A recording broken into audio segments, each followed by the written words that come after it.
Вітанне, з вами Вольф, і гэта пасядзелкі з палітолагам, выпуск 4. Сёння 9 красавіка, а ў мінулы раз я ненавязліва спытаўся, як нам паправіць Канстытуцыйны суд. Гэтая установа, на маю думку, не толькі на маю, шмат гадоў не выконвае свае асноўныя функцыі, затое выконвае чужыя. Я спадзяваўся на рэакцыю калег-палітолагаў, а таксама юрыстаў, гісторыкаў. На жаль, свежых ідэй пакуль што не паступіла. Тут спашлюся на ліст ад мінчаніна з IT-сферы. Яму змест маіх прамоў нагадаў анекдот пра двух яўрэяў, якія ў чарзе ў крэматорый абмяркоўваюць тонкія моманты сторы. Ну што ж, раз анекдот, тады ха-ха. Разважаючы больш сур'ёзна, становішча ў Беларусі, вядома, няпростае, але я не стаў бы яго залішне драматызаваць. Увогуле, да народных мудрасцяў трэба ставіцца з павагай, але асцярожна. Яшчэ студэнтам я заўважыў, што прыказкі нярэдка супярэчаць адна адной. Каб не чапаць тутэйшае, прывяду англійскую. Better safe than sorry. Значыць, лепей перастрахавацца.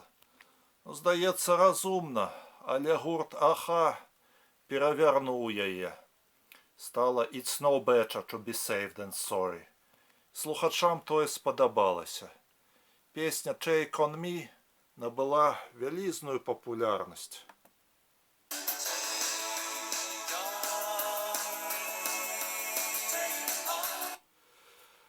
Сэнс тут у тым, што лепей рызыкнуць, нават калі потым пашкадуеш. Я для сябе вырашыў, што пакуль у краіне ёсць астаткі свабоды слова, лепей гаварыць, чым памоўкваць у анучку. Пагатоў нязручныя для некаторых рэчы, я кажу звыш 20 гадоў. Часам за гэта прылятала, але не так моцна, каб я адмовіўся ад звычкі выказвацца, як лічу патрэбным. Зямное жыццё кароткае, калі чакаць зручнага моманту для самавыражэння, то можна і не дачакацца. І шкада мне аўтараў, якія згаджаюцца на ролю байцоў інфармацыйнага фронту з дуляй у кішэні. Кажуць тое, што патрабуе адміністрацыя або партыя, мяркуючы калі-небудзь выкласці ўсю праўду. Жыў у Мінску паэт Гірш Рэлес. Наш сучаснік памёр у 2004 годзе, а ў 2013 мы выдалі да яго 100-гадовага юбілею зборнічак пад назвай «Ицтар Азей». Цяпер так. На ідышы і беларускай паралельна. Адзін з вершаў там акурат пра тое, што адклад не ідзе ў лад. Што не даў на паперу мне выкласці страх, тое ў думках насіў я гады. Тое, што я даверыць паперы не змог, адсмылела ўва мне, і яно неяк вычхалася і ўсю страціла моц, як у кварце адкрытай віно. Пераклад з ідыша Фелікса Баторына. Дык вось, яшчэ раз пра Канстытуцыю Беларусі. Пройдуць 3 гады, можа быць 5 або 7, яе ўсё адно прыйдзецца істотна правіць. По-мойму, тады важна будзе не наступаць на ранейшыя граблі. Ці заўважылі вы, што з 94-го года аб'ём асноўнага закона ўсё павялічваецца? Калі ў пачатковай версіі было прыблізна 6400 слоў, то ў наступнай ужо звыш 9000, а ў цяперашняй 10,5 тысяч. Гэта сведчыць, між іншага, аб жаданні ўладаў кантраляваць усё больш аспектаў грамадскага жыцця. Каб Канстытуцыю рэальна шанавалі, яна павінна быць чытэльная, гэта значыць кароткая.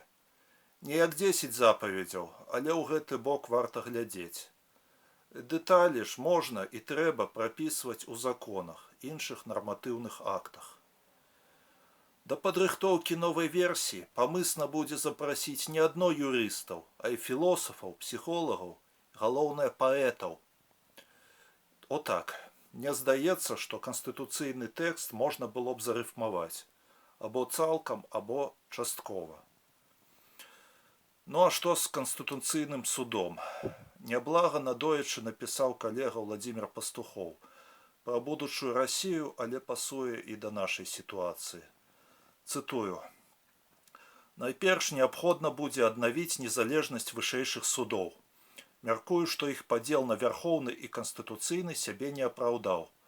Ён не прадухіліў ніводнай канстытуцыйнай контррэформы і не паставіў ніводнага сур'ёзнага заслона на шляху спаўзання грамадства ў таталітарную багну.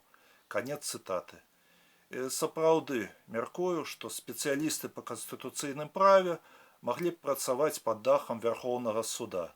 Аддача была б, як мінімум, не горшая. А вось асобны інстытут омбудсмена, упаўнаважанага па правах чалавека, відаць, патрэбны ў Беларусі. Давайце падумаем пра гэта разам. Тут я спыняюся, гэта былі пасядзелкі з палітолагам. Усяго добрага, да пабачэння.